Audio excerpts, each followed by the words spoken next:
Hello everyone, welcome to skill Telugu. నా పేరు చౌడారపు సూర్యదీప్. ఒక 2 వారాల నుండి ఇరాన్ యుద్ధం గురించి మనం అప్డేట్స్ చూస్తూనే ఉన్నాం. కానీ ఇరాన్ పైన ట్రంప్ ఎందుకు దాడి చేశాడు అనే దానికి 5 కారణాలని ఈ వీడియోలో మనము విశ్లేషించబోతున్నాం. మొదటి కారణాన్ని చూసినట్టయితే ఇక్కడ ఇరాన్ అణుబాంబును తయారు చేసేటటువంటి శక్తిని కూడగట్టుకుంటుందని చెప్పేసి ట్రంప్ మొదటగా ఆరోపించడం జరిగింది. ఇక్కడ ఆల్రెడీ అంతర్జాతీయ సంస్థలు ఇరాన్ గురించి కన్ఫర్మ్ చేసింది ఏంటంటే ఈ యొక్క యురేనియం ని దేన్నైతే అణుబాంబు కోసం శుద్ధి చేయాలో అణుబాంబు తయారు చేయడానికి 90% శుద్ధి చేయబడినటువంటి యురేనియం అవసరమవుతుంది. ఎప్పుడైతే ఫిబ్రవరి చివరి వారంలో ట్రంప్ ప్రకటించే నాటికి ఈ యొక్క ఇరాన్ తన యొక్క యురేనియం ని 60% ఆల్రెడీ శుద్ధి చేసిందనే విషయాన్ని రిపోర్టుల ద్వారా మనం పరిశీలించాం. అంటే 60% నుండి 90% వెళ్ళడానికి చాలా తక్కువ సమయం పడుతుంది. ఆ చాలా తక్కువ సమయం అనేది ఎస్టిమేటెడ్ మనకి 14 days గా 14 రోజులుగా చెప్పడం జరిగింది. కాబట్టి 14 రోజుల్లో ఇరాన్ చేతుల్లో అణుబాంబు సిద్ధంగా ఉంటుందని చెప్పేసి ట్రంప్ ఆరోపించాడు. కాబట్టి ఫిబ్రవరి 28 రోజున అతను స్ట్రైక్స్ చేయడానికి అని చెప్పేసి సన్నద్ధమయ్యాడు. మరొక కారణం చూసినట్టయితే దీని లోపలే మనము అంటే ఎందుకు మరి దాడుల వరకు వెళ్ళాడని చూసినట్టయితే ఇదే కారణం లోపల ఉన్నటువంటి ఇతర అంశాలను చూసినట్టయితే ఆల్రెడీ ఫిబ్రవరి మాసంలోనే ఇరాన్ కి అమెరికాకి మధ్యలో చర్చలు విఫలమయ్యాయి. ఇక్కడ విఫలం కావడానికి కారణం ఏంటంటే ఒకవైపు ఇరాన్ ఏమో అమెరికా తన పైన విధించినటువంటి ఆంక్షల్ని తొలగించాలని చెప్పేసి ఇరాన్ కోరుకుంది. కానీ ట్రంప్ మాత్రము ఖచ్చితంగా ఇరాన్ చేస్తున్నటువంటి అణు పరిశోధనలకు సంబంధించినటువంటి విషయాలను IAEA ఇన్స్పెక్టర్స్ కి అప్పగించాలి, వాళ్ళు వచ్చి అక్కడ పరిశోధన జరపాలి అని చెప్పితే ఇరాన్ దానికి ఒప్పుకోలేదు. ఇది కూడా మనకి చర్చలు విఫలం కావడం వల్ల ఒకవైపు ఇరాన్ ఒప్పుకోకపోవడం వల్ల పైగా ఆంక్షలు కూడా తీసేయమని చెప్పడం వల్ల ఇక్కడ ఇద్దరి మధ్యలో ఒక డెడ్ లాక్ వచ్చింది. చర్చలు అనేవి అందుకే విఫలమైనాయి. మరొకటి గమనించినట్టయితే డిప్లొమసీ ద్వారా పని కాలేదు కాబట్టి ఇక్కడ స్ట్రైక్స్ ద్వారానే దాడుల ద్వారానే ఈ పని చేస్తానని చెప్పేసి ట్రంప్ నిర్ణయించుకున్నానని చెప్పేసి ప్రకటించాడు.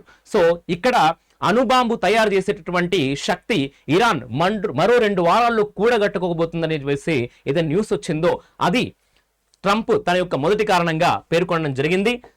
అలాగే మనకి మరొకటి గమనించినట్టయితే ఇక్కడ క్షిపణులు అంటే మిజైల్స్ అన్నమాట.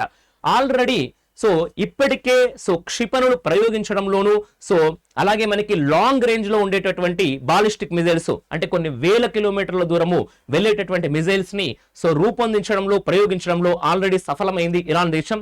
కాబట్టి ఇక్కడ ట్రంప్ చెప్పేది ఏంటంటే ఇరాన్ చుట్టుపక్కల ఉన్నటువంటి అమెరికా మిత్ర దేశాలకి ముప్పు ఉండడంతో పాటు ఇక్కడ ఇరాన్ దగ్గర మరింత శక్తి కూడా ఉండి ఉంటుంది. దానివల్ల ఇంటర్ కాంటినెంటల్ బాలిస్టిక్ మిజైల్స్ అంటే ఖండాంతర క్షిపణులు ఏవైతే ఉంటాయో అవి డైరెక్ట్ గా అమెరికా భూభాగాన్ని కూడా తాకేటటువంటి అవకాశం ఉందని చెప్పేసి ట్రంప్ ప్రకటించడం జరిగింది. దాంట్లో భాగంగా దాడులు చేసినప్పుడు ముఖ్యంగా 3 వ్యవస్థల్ని ధ్వంసం చేయాలని చెప్పేసి ట్రంప్ నిర్ణయించుకున్నాడు.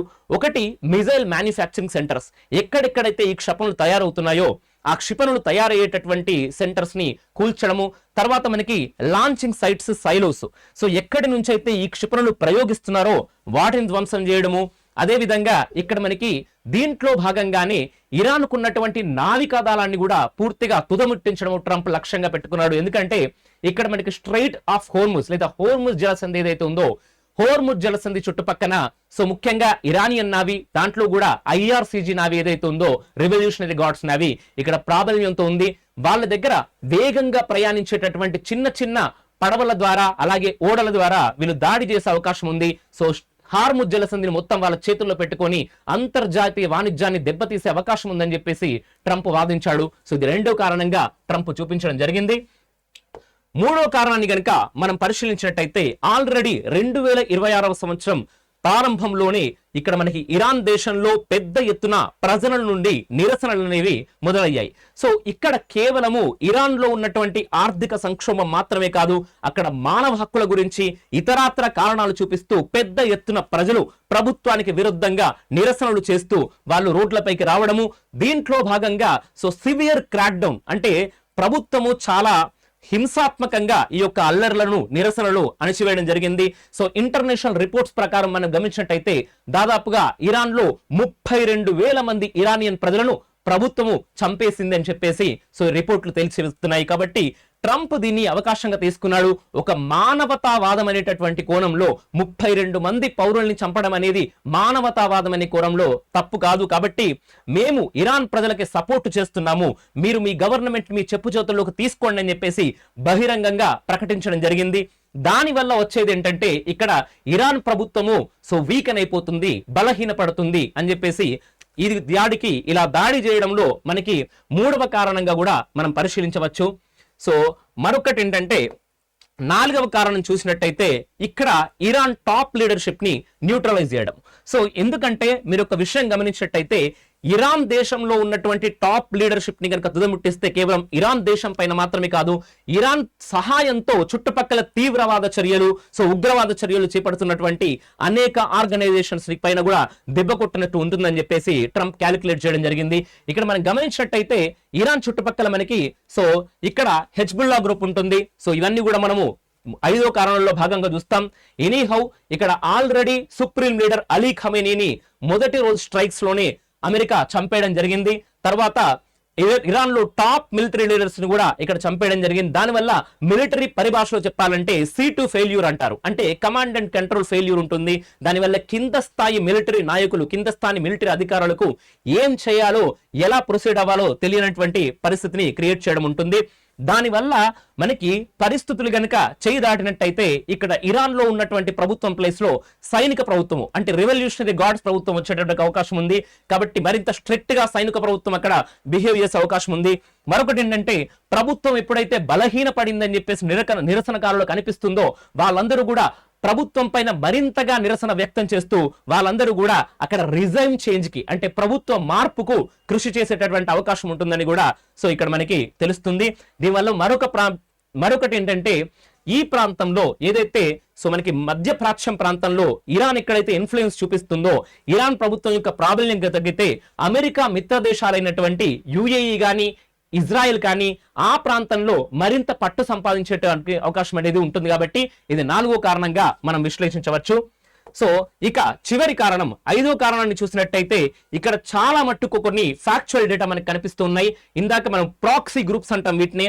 వాస్తవానికి ఇరాన్ కొన్ని సంవత్సరాలుగా ఏదైనా పక్క దేశంతో గాని తన ప్రాంతంలో ఉన్నటువంటి ఇతర శక్తులతో గాని యుద్ధం చేస్తున్నప్పుడు నేరుగా యుద్ధం చేయకుండా తన చుట్టుపక్కల ఉన్నటువంటి ఉగ్రవాద సంస్థల్ని, టెర్రరిస్టిక్ ఆర్గనైజేషన్స్ ని వాటికి సపోర్ట్ చేస్తూ, ఆయుధాలు అందిస్తూ, సలహాలు ఇస్తూ, అలాగే ఇతర టెక్నికల్ సహాయాలు చేస్తూ వాటిని రెచ్చగొడుతూ ఉంది. అందులో భాగంగా మనకి లెబనాన్ లో ఉన్నటువంటి హెజ్బుల్లా వీటిలో అన్నిటికంటే పవర్ఫుల్.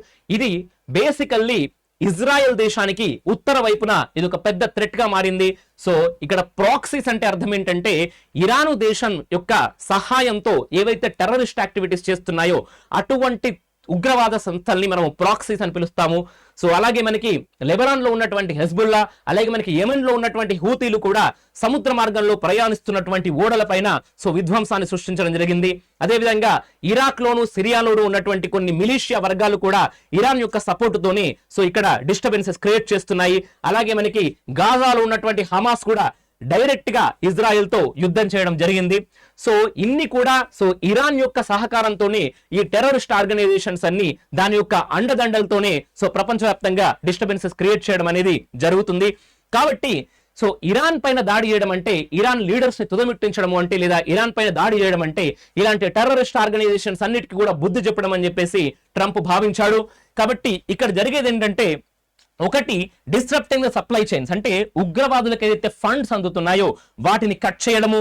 అలాగే ఇరాన్ లో ఒక మిలిటరీ కమాండింగ్ సెంటర్స్ నుంచి ఇరాన్ యొక్క సైనికులకు మాత్రమే కాకుండా ఇలాంటి టెర్రరిస్ట్ ఆర్గనైజేషన్స్ కూడా కమాండ్స్ అంటున్నాయి. కాబట్టి అలాంటి టెర్రరిస్టిక్ ఆర్గనైజేషన్స్ యొక్క కమాండ్ సెంటర్స్ ని కూడా ధ్వంసం చేయడము.